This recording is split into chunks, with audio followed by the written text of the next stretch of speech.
Dan kebetulan saya pada saat itu ke Manado melaksanakan tugas.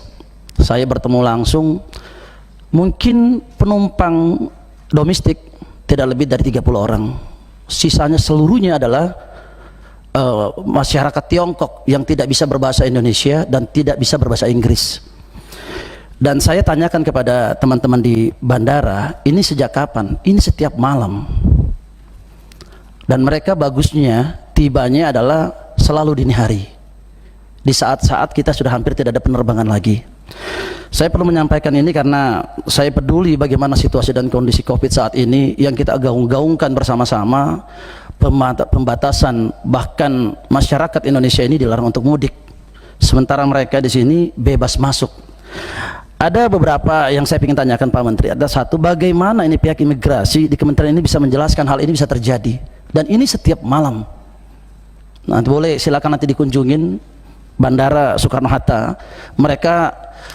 Mereka harusnya melaksanakan karantina dulu, baru mereka melaksanakan penerbangan berikutnya.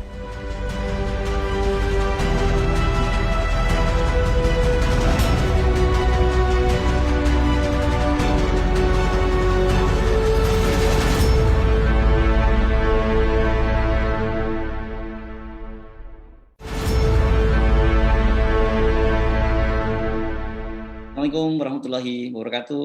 Apa kabar Anda semua? Semoga selalu dalam keadaan sehat. Jangan lupa jaga protokol kesehatan. Ini saya tidak bosan-bosan akan mengulang-ulang terus dalam setiap kali pertemuan kita.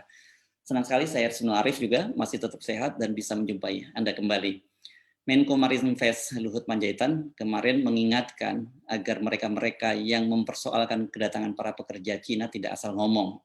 Menurut Luhut, mereka ini sudah memenuhi standar protokol kesehatan, mulai dari vaksin, kemudian karantina, bahkan kemudian dilakukan tes PCR, yakni swab PCR, dan mereka dinyatakan negatif, baru mereka kemudian boleh masuk ke wilayah-wilayah operasi mereka di kawasan Sulawesi. Kedatangan tenaga kerja Cina di tengah PPKM darurat ini kemarin sempat membuat heboh. Imigrasi juga sudah memberikan penjelasan bahwa mereka itu bekerja di tempat-tempat strategis dan sudah memenuhi semua peraturan termasuk protokol kesehatan. Dan soal ini juga dijelaskan secara detail oleh Menko Marinvest Luhut Panjaitan. Yang cukup mengejutkan sekarang ini beredar video, ada seorang anggota DPR dari fraksi Golkar, Rudi Masud, dalam rapat kerja dengan Menkumham Yasona Lawli mempertanyakan kedatangan TKA Cina di banjir tenaga kerja asing ini. Ini dia bukan opini, dia bukan asal ngomong, karena ini adalah pengalaman pribadinya.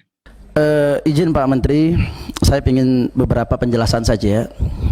Pada saat tanggal 3 kemarin, kebetulan saya berangkat ke Manado. Kebetulan saya ketinggalan pesawat siang. Akhirnya saya berangkatnya dini hari jam 2 pagi. Saya ingin mendapatkan penjelasan bagaimana ceritanya dengan situasi pandemik saat ini. Saya bertemu dengan ribuan, minimum mungkin 300 sampai 500 orang lah, yang antri di Bandara Soekarno-Hatta. Mereka antri tanpa pembatasan COVID maupun juga melalui protokol Porkes. Di sini tidak ada sedikit pun melaksanakan kegiatan pertama untuk melaksanakan karantina. Dan kebetulan saya pada saat itu ke Manado melaksanakan tugas. Saya bertemu langsung, mungkin penumpang domestik tidak lebih dari 30 orang. Sisanya seluruhnya adalah masyarakat Tiongkok yang tidak bisa berbahasa Indonesia dan tidak bisa berbahasa Inggris. Dan saya tanyakan kepada teman-teman di bandara, ini sejak kapan? Ini setiap malam. Dan mereka bagusnya tibanya adalah selalu dini hari, di saat-saat kita sudah hampir tidak ada penerbangan lagi. Saya perlu menyampaikan ini karena saya peduli bagaimana situasi dan kondisi COVID saat ini yang kita gaung-gaungkan bersama-sama. Pembatasan, bahkan masyarakat Indonesia ini dilarang untuk mudik, sementara mereka di sini bebas masuk.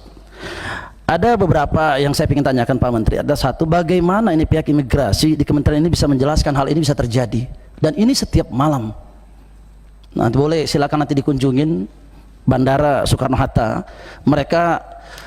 Mereka harusnya melaksanakan karantina dulu, baru mereka melaksanakan penerbangan berikutnya. Mereka baru tiba dari Tiongkok langsung melaksanakan perjalanan ke Manado. Nah, ini kalau mereka langsung directly dari Tiongkok langsung ke Manado atau directly langsung ke Kendari atau Morowali, mungkin saya no problem.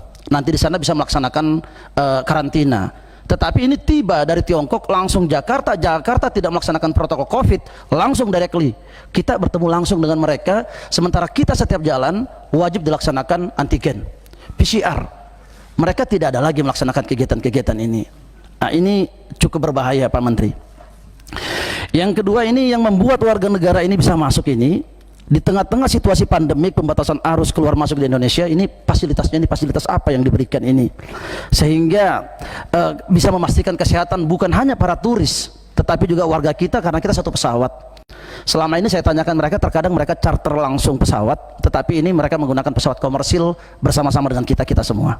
Luar biasa sekali ya apa yang disaksikan dan dialami oleh Rudy Marsudi ini. Nah, kalau lihat latar belakangnya, Rudy Marsudi ini, satu, dia anggota DPR. Pasti dia tidak asal ngomong, apalagi disampaikan dalam forum rapat kerja dengan Menkumham Yasona Lawli. Jadi ini adalah forum resmi. Yang kedua, Rudy Marsudi ini adalah anggota fraksi Golkar yang notabene pendukung pemerintah. Tentu dia tidak asal ngomong dan tidak punya maksud-maksud tertentu. Karena kalau oposisi boleh dicurigai, ini cuma sekedar mau menjatuhkan pemerintah. Kalau anggota DPR dari fraksi Golkar pasti tidak. Kenapa? Karena ketua umumnya sekarang, yakni Erlangga Hartarto, kan menjabat sebagai Menko Perekonomian di pemerintahan Jokowi dan menjadi penanggung jawab untuk penanggulangan COVID dan pemulihan ekonomi nasional. Ini merupakan cermin keprihatinan dari Rudy Marsudi dan dia tidak ingin hal-hal yang buruk terjadi pada bangsa dan negara ini. Sekarang kita bandingkan dengan penjelasan dari Pak Luhut. Semua orang asing yang datang ke Indonesia itu harus punya vaksin card. Jadi orang yang sudah divaksin paling tidak 1 kali, 2 kali malah kita bilang, maaf, 2 kali. Jadi tidak boleh orang datang ke Indonesia itu belum dapat kartu vaksin 2 kali. Itu satu. Nah, setelah dia datang kemari, sebelum dia datang, dia harus swab dulu, PCR maksudnya. Kalau dia sudah dapat PCR negatif, dia datang ke Indonesia, dia nanti di PCR lagi, dan dia tinggal selama 8 hari di karantina. Setelah itu dia di PCR lagi, kalau dia negatif baru bisa keluar. Jadi prosedur ini ya kita lakukan dan berlaku di mana-mana di dunia. Hanya ada yang 8 hari, tergantung negaranya, ada yang 14 hari, ada yang 21 hari. Nah, kita melihat dari hasil studinya, dari negara-negara yang kita anggap cukup baik, itu kita berikan 8 hari.